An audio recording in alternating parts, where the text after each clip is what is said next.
Better Days Podcast. Welcome to Season 9. I'm Wesley Town, founder of Better Days, and I'm here with two of my close friends and contributors to Better Days, all things Better Days, but particularly our podcast. Jason Caine, pastor, double masters, masters in theology, masters in clinical mental health counseling. Did I get that right? I think that's right. That's right. And then Dr. Stephanie Caine. Hi. Therapist and also professor of counseling and psychology. Tell us about the work that you do.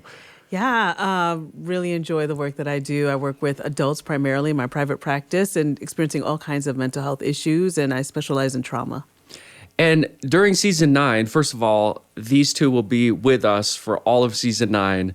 I'd like to flesh out some misunderstandings that Christians have often around mental health and suffering, and the intersection between those subjects and following Jesus. We're going to enter into episode 1 today talking about how do we flourish in our mental health.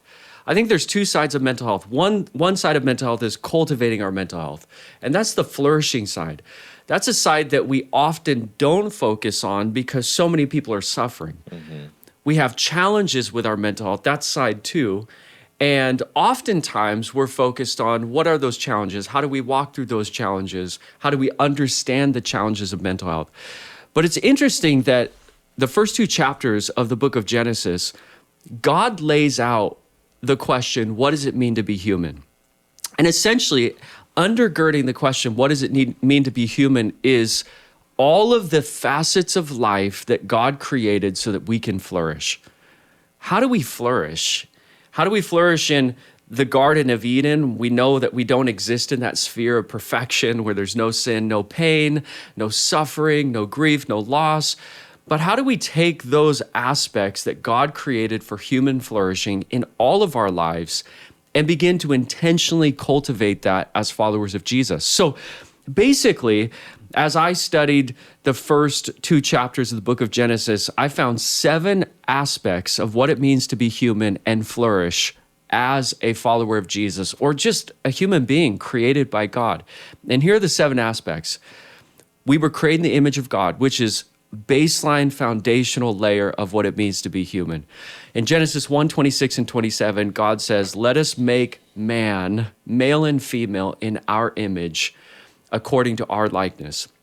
Secondly, we were created with a body and a soul. Those are 2 aspects of being human that are so vital to understand so that we can flourish. That's in Genesis chapter 2, verse 7. We'll talk a little bit about that as we flesh these out.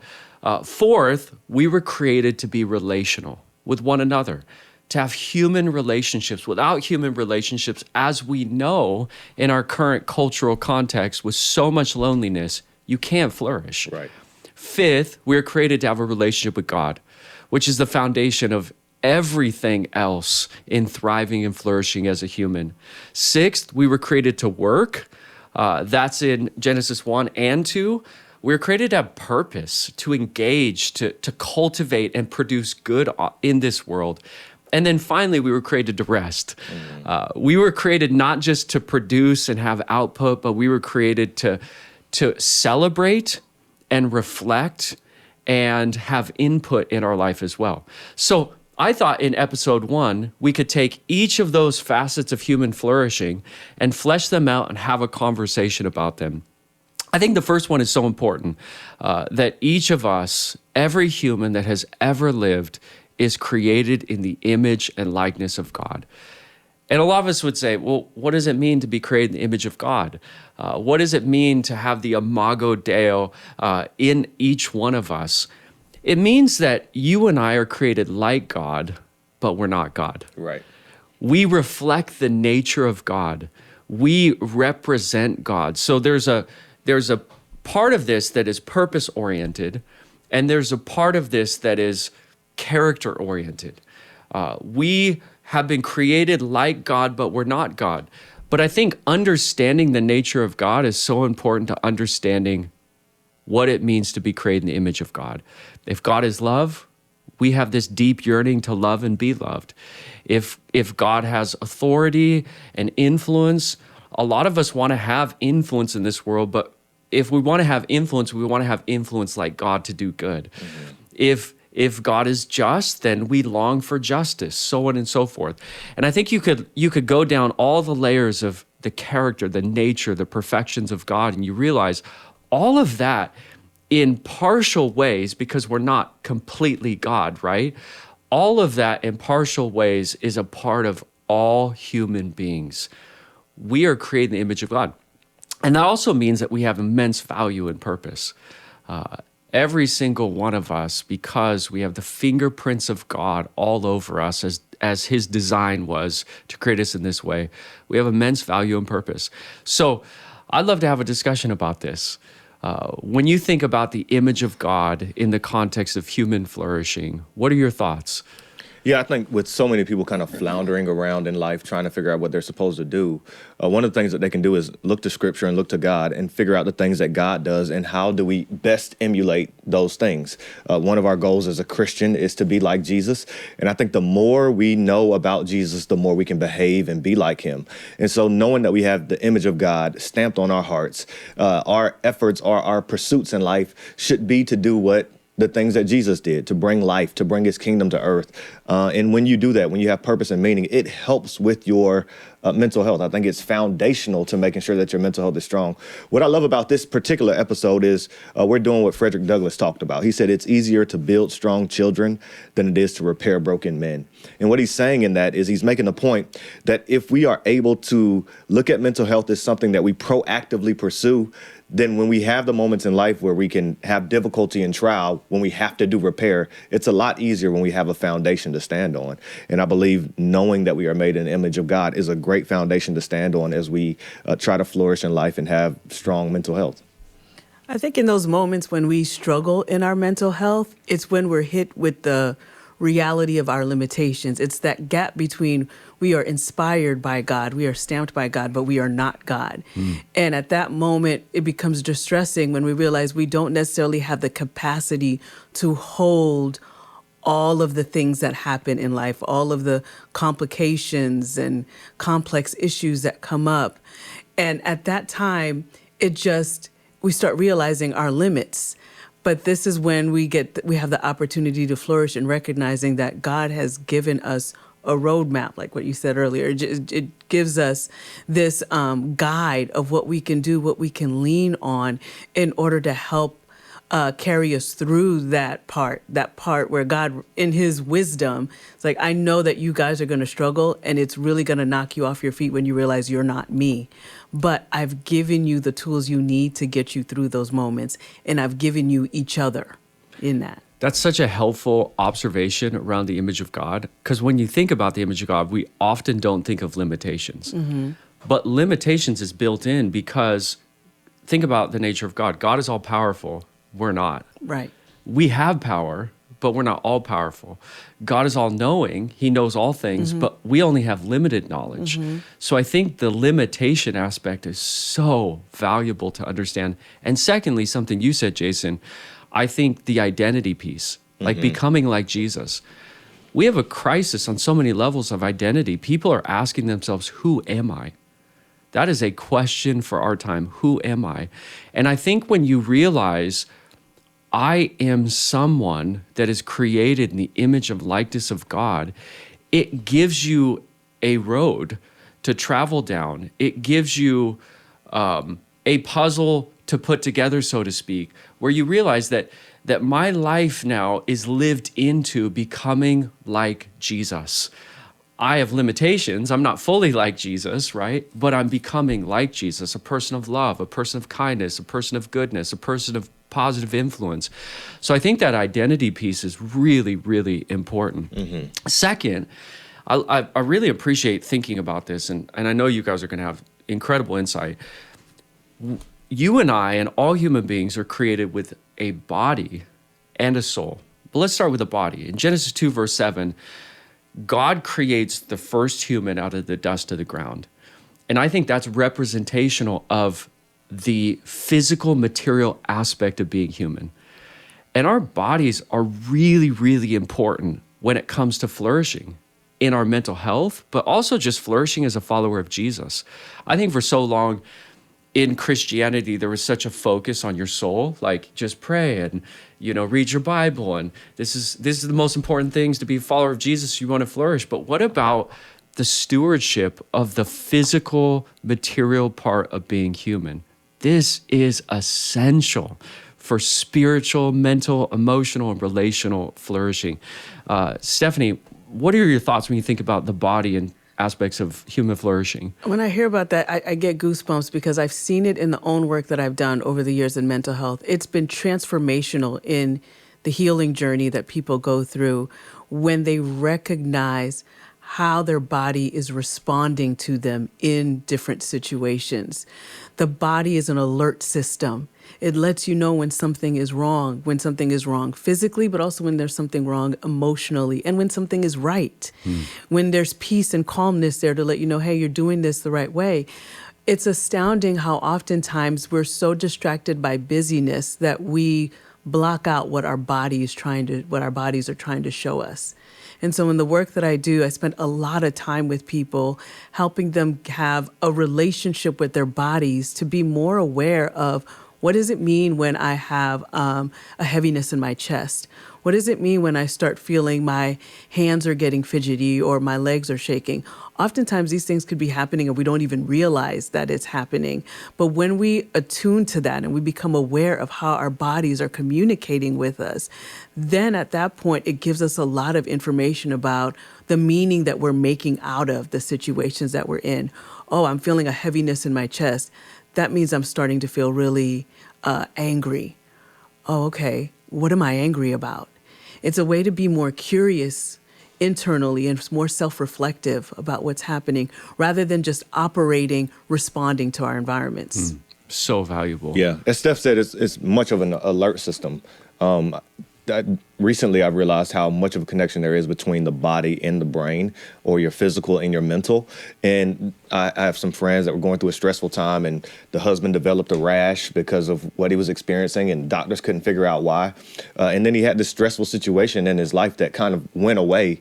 And immediately when it went away, the rash went away as well. And so the body definitely alerts us to what's happening on a mental scale. And I think paying attention to what is happening in our body, paying attention to our gut, like there's a big tie between how your gut feels and anxiety as well.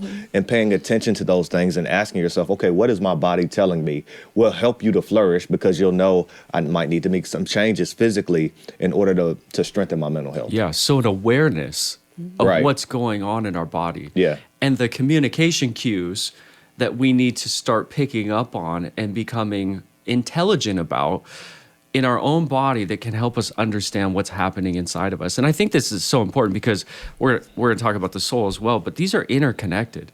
Like no part of us, God didn't create us as segmented. He created us Right. as integrated. So you have all these facets of what it means to be human, and there is complexity in it, right? It takes a lifetime to become aware of how to flourish or to understand the cues and the communication that's going on inside of us, whether that's soul or body. But I think another aspect, so awareness is so important. Another aspect is, I think in the Genesis story, there's 3 core tenets of stewardship of our body. One is movement. God places Adam and Eve in the garden and he puts them to work. They're moving, they're engaging. Moving our body is so important. All of this neuroscience is coming out around exercise, movement, and we all exercise. And this is important for our own stewardship. Jason, you're exercising like 5-6 days a week now, right? Yeah, It's dude is a going new thing hard. for me. Yeah, tell us what you do. Yeah, I mean, so I'm turning 40 this year, and there's nothing like The turning 40 Club. 40 to make you realize, Welcome, okay, I need to welcome. make some changes in my life. And talking to my friend who is a personal trainer and asking him, like, what do I need to do? He's like, man, every day you need to move your body. And you don't have to do anything, outlandish. You don't have to do CrossFit. You don't have to run a marathon. You just need to move your body for 30 minutes a day. So, recently joined the gym, have my son that engages in it with me. And there are multiple benefits that I've seen to just moving your body on a daily basis. And making those small changes has definitely had an effect on my mental health. You feel better about yourself. I'm a golfer. I enjoy golfing rather than riding in a cart. I walk. And just these small changes I've seen, benefits to my mental health already, but also in addition to my physical health as well. It's been astounding to me to see how people are able to move emotions around the body. The more work that I do in mental health, the more that I am in awe of God's design and just how, even in designing our bodies, the psychological implications of our body's responses. Emotions show up in our bodies, and we can actually have movements. Our bodies are actually telling us how to move those emotions out. For example, I'll work with clients who are struggling with anxiety. Anxiety is crippling them. They notice it showing up on their legs. Their legs are fidgeting. We do some sort of deep meditative mindfulness technique in session that has them focusing on their legs, scanning their body. And what they notice is that their body's telling them to do something, stand up and stretch. They get up and they do that movement, and all of a sudden, the anxiety is released from their body. That is the Lord's design of saying, I have given you everything you need to help you to move emotions in and out of your bodies. Emotions will show up, and you're not necessarily choosing them, but your body can help you to move them out. But you have to have a healthy relationship with your body. You have to take good care of your body.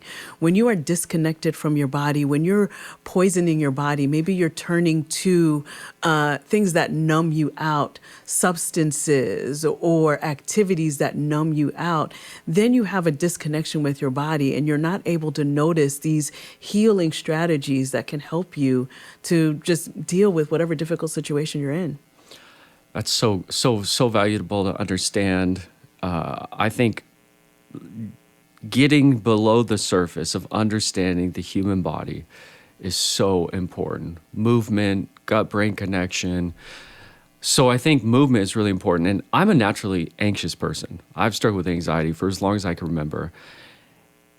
And working out 4 or 5 days a week, I do CrossFit, I run, has been life-changing for me. With my anxiety. And what you said is so valuable. Sometimes when we move, we're able to move those emotions through, like you're processing them, and then get to the other side where we feel well again. So I think movement is so important. I think secondly, God created us for movement, but also to eat. He put them in the garden full of nutrients. And plants. I'm a vegan, so I'm just preparing for eternity when we're going to eat lots of plants again.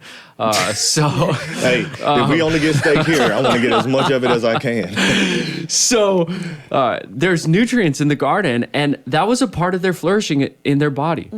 What we eat, the gut-brain connection that you mentioned, is such a huge conversation around mental health. The food that we put in our body plays an influential role in the neurochemical communication in our brain and what takes place in our brain. Mood, it can alter our mood. It obviously affects us as human beings on so many levels, but it can affect how we feel on a day-to-day basis, which then can turn into feeling downcast or depression or what have you. So I think food is really important. And I know you did some research study in this as well. So I'd love to hear your thoughts on that. Yeah, just how the nutrients from food can contribute to the brain health, and even starting your day out with higher protein, higher greens, starting your day out nutritiously actually helps regulate your mood and your capacity to handle stress throughout the day versus starting your morning with a sugary substance. Even a cereal, you may think, oh, I'm having granola, but that could be packed with sugar. That ends up causing your blood sugar level to rise. It impacts your mood. You end up starting to lose energy a lot sooner. It's harder for you to focus. So you can make decisions. And I think what happens is a lot of times things happen and you feel you've lost control, and it's hard to make decisions, but they're actual little decisions, starting with movement. Okay, I'm going to go ahead and I'm going to grab peanut butter and an apple this morning instead of a Pop-Tart or something.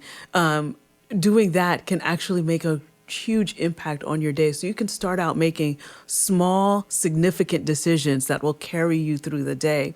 I feel a burdening. I don't know how this fits into this, but in recognizing that everyone does not have the luxury and the privilege of being able to access nutritious food. Great point. I don't necessarily have a solution for that, but I just feel like it's important to acknowledge Yes. that everyone is not able to just go and get organic food, which is highly expensive, or has the space to grow a garden or things like that.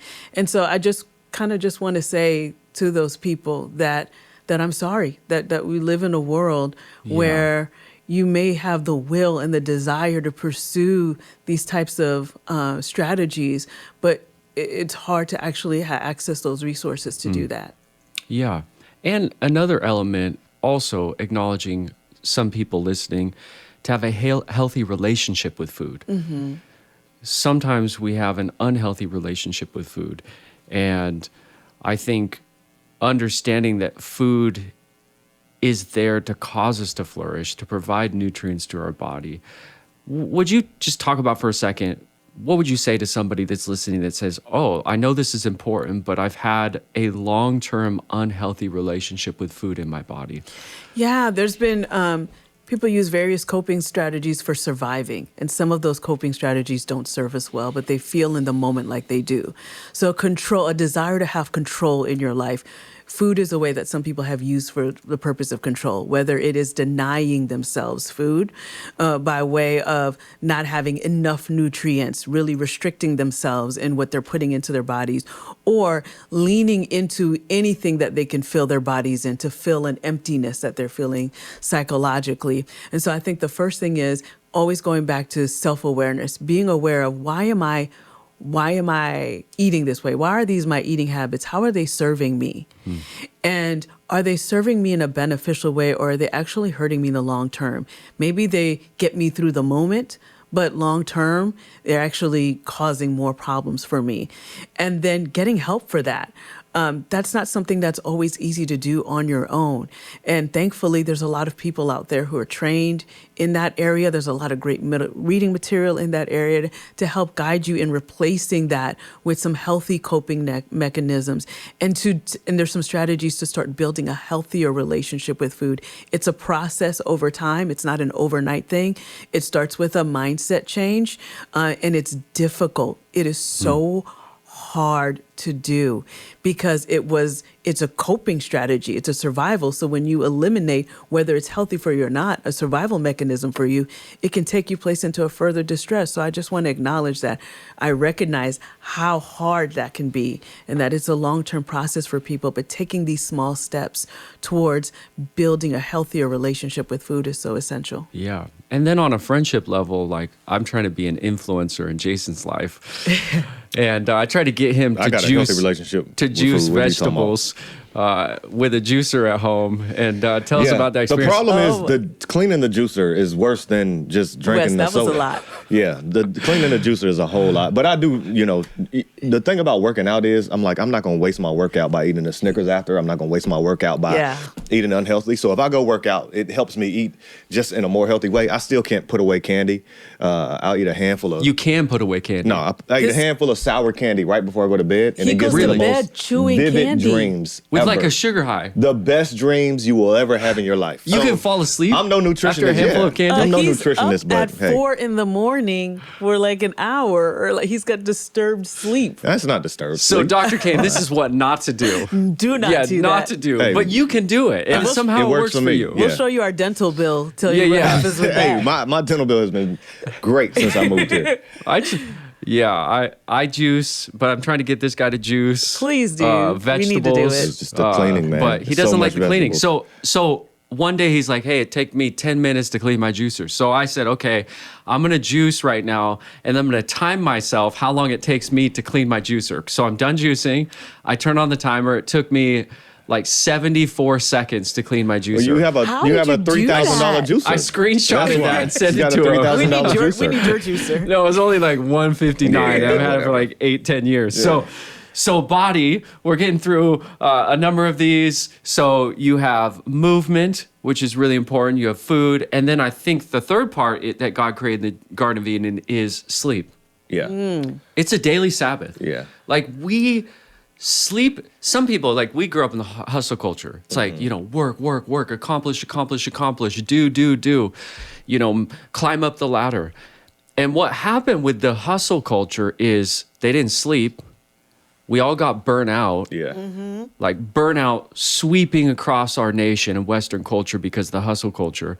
And then we're on the other side of that. We realize, oh, sleep is really important. Yeah. Sleep is repair for the body, essentially. Me and you were talking about a podcast we listened to. I think LeBron was on there or something about how much he sleeps. What was the number? It was like 12 hours a day. Something like 12 hours a day, which is incredible that and he's anybody like can sleep that 40, amount. Right. Scoring 25 points a game in the NBA. Exactly. Yeah. So there's something to sleep, but sleep is significant, as you mentioned. It's a daily Sabbath. It's an opportunity, literally, for your brain and your body to do repair. And the older I get, the more significant sleep gets in my life. And you want to develop healthy sleep patterns. You might be trying to figure out, man, why am I so cranky or why am I so anxious? And it may be a direct tie right back to your sleep. So begin to observe, like, how many hours of sleep am I getting a night? There are great books on sleep. I think Ariana Huffington has a book about sleep. There's a lot of neuroscientists that have books about the importance of sleep and how it can significantly improve performance in life if you're able to get an adequate amount of sleep. Now, many people have insomnia or may deal with some other sleep issues, but in a general way, if you are able to do things to make sure you get that 6 to 8 hours of sleep a night, man, it's a superpower to be able to sleep well. I think the updated stats are 7 to 9. Yeah. So attack on another hour. Yeah. And don't feel guilty about it. Like we all, us three, we are self-motivated driven people. And I've noticed with self-motivated driven people, they feel like they're being lazy if they take 7 to 9 hours of sleep. Well, the thing is, sometimes I think a lack of sleep, or some people just aren't tired. But you want to work yourself hard enough in a day where you're so tired you have to go to sleep, right? And so I think hard work can help lead to better sleep because you're exhausted. And don't see sleep as being, a bad thing or I'm being lazy. Like, it's necessary. I take a nap almost every day from 5 to 6 o'clock. Let's go. Yeah, I 5 take a nap to 6 nap. I'm refreshed, and then I'm back in bed by 9:30. And I don't, I just think sleep is a blessing, but I'm up early as well. Yeah. He followed our toddlers when we had toddlers, their sleep schedule. Yeah. They grew out of it, but he kept it going. Kept it up. Yeah. I love that. Yeah. That's so good. Is there a time that people should go to bed? Circadian rhythm, all that stuff? It's a matter of the duration of sleep that you have because people operate in different schedules. Yeah. So they're not always going to fit that time. Now, impact, when I talk about circadian rhythm, I'm talking about the internal system in the body that helps your body know it's time to go to sleep. And there are a lot of people who struggle with sleeping. While sleeping is absolutely critical, it's often the thing that suffers the most. I would venture to say that everybody wills to go to sleep and have a deep sleep throughout the night, but many people don't experience that. And so when I'm talking about the circadian rhythm, which is your system that allows you to sleep, one way that impacts that is to spend time in the sun when the sun is out. It's critical because it actually sets your circadian rhythm system to know, oh, it's daytime. I need to be alert. And then when the darkness comes, the body goes, something has changed. It's coming through your eyes like, oh, it's dark now. Now it's time for me to time out. So that's why it's so critical to get outside. I work a lot from home. I work a lot inside. So I can understand how the day can get away from you and you didn't get to go outside and take a walk. But really, really make it a point to get outside and sit in the sun at least 30 minutes, during the day when you can and get that vitamin D, get that into your system. Yeah. And if you're Scandinavian, wear sunscreen. Like yes, me. please wear 30 sunscreen, minutes in the whatever you sun, need to. I'll That's be true. red. Sleep is also, I think, it's like sleep deprivation, it feels like torture. And so there are probably parents out there who aren't sleeping right now. Yes. And that's just a season that you're in, right? If you have small children, it's going to be hard for you to get the adequate amount of sleep. It's almost like you're paying the dues of life. But no, it does get better as your kids get older and you are able to get back to a rhythm of sleep that's healthy. But when you have small children, it's not really much that you can do. Yeah. And that's where it can impact relationships like your marriage and other relationships because you're sleep deprived and you're not a very nice person to be around. Yeah. You're not thinking clearly, you're irritable, you're disrespectful. And I think it's giving each other grace and recognizing that we are sleep deprived and we are not our true selves. Yeah. And asking yourself this question, am I really angry or am I just tired? Yeah. That's And great. That's a great question to ask yourself. Like, why am I so grumpy right now? Oh, I'm sleepy. When you have a lack of sleep, it affects your mood in ways that you can't even imagine. But asking yourself that question can save you on some arguments and can help your relationships flourish as well. Yeah, yeah. So we need sleep to flourish. Yes. And conversely, without sleep, you're going to feel that in every part of your Oh, life. my goodness, Yeah. yes. The negative effects of lack of sleep. Yeah. So, image of God, body, soul. And this is a big one, right? Like so in that passage in Genesis, God creates human beings from the dust of the ground, representational material part of us, and then he breathes into the first human the breath of life, and it says the man became a living being. He had a soul, a nephesh. And I think when we think of soul, first of all, soul is a term that a lot of people don't understand. And let me just simplify with an explanation of what a soul is. It is the immaterial part of you. It's all the parts of you that you can't see. It's your thoughts, your emotions, your capacity to worship and acknowledge God. It's your capacity to have relationships. It's all of these internal, unseen, immaterial parts of you that deeply influence your life. So when you think about your soul, we have to tend to our body, but we also have to tend to our soul. We have to say, I have to become emotionally healthy, I have to become mentally healthy, and I have to become relationally healthy, because all of these aspects of life, mind, emotions, even decision-making, habits, and relationships find their core reality inside the human soul. Mm-hmm. So we have to tend to our soul. We have to water our soul. We have to take care of our soul if we want all of those aspects to be healthy as well. And one of the things that I think we often don't understand, you've been sitting down with people, helping them navigate through complex parts of life for a long time, and I've been doing the same, and you've been doing the same. And oftentimes people don't understand that what they do to their body affects their soul. Yes. And what is happening inside your soul affects your body. Mm-hmm. There's this interconnection, interplay between the body and soul that are really important to understand. So when we talk about body, don't just think that what you do to your body to intentionally cultivate it isn't going to have an effect on your soul, because it will. And don't think that some of the hurt and pain that you've dealt with in your life isn't going to have an effect on your body. It does. These are communicating with one another.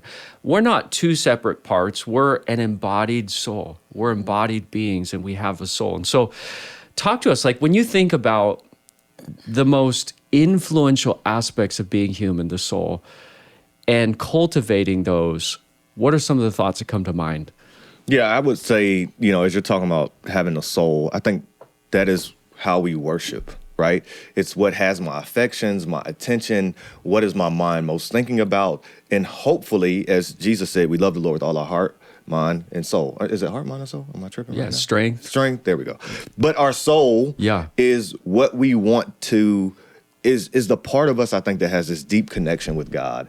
And you want to have a healthy soul, and I think you have a healthy soul by doing several things. Making sure that your worship and attention and affection is on God. Making sure that how you live your life is pleasing to God. You want your soul to be healthy, and Jesus is the one that helps that happen. I think the evidence that you're feeding your soul comes out in the way that you love and in your wisdom and discernment. You'll find that the more time you spend feeding your soul by way of worshiping, being in your word, being self-reflective, not self-critical, but self-reflective, in noticing what are the things that I'm doing, what are the activities or habits I'm participating in that are either hurting my soul or feeding my soul. When we do that, the outpouring of that, what we start experiencing is that we become more discerning. We make better decisions. We give better guidance to people. People actually, there's this, not just the immaterial strength of that draws people. They may not know what it is, but you'll find that more people will start wanting your insight and feel some level of draw to you, this magnetism, because of there's something there in you. They may not be able to convey what it is.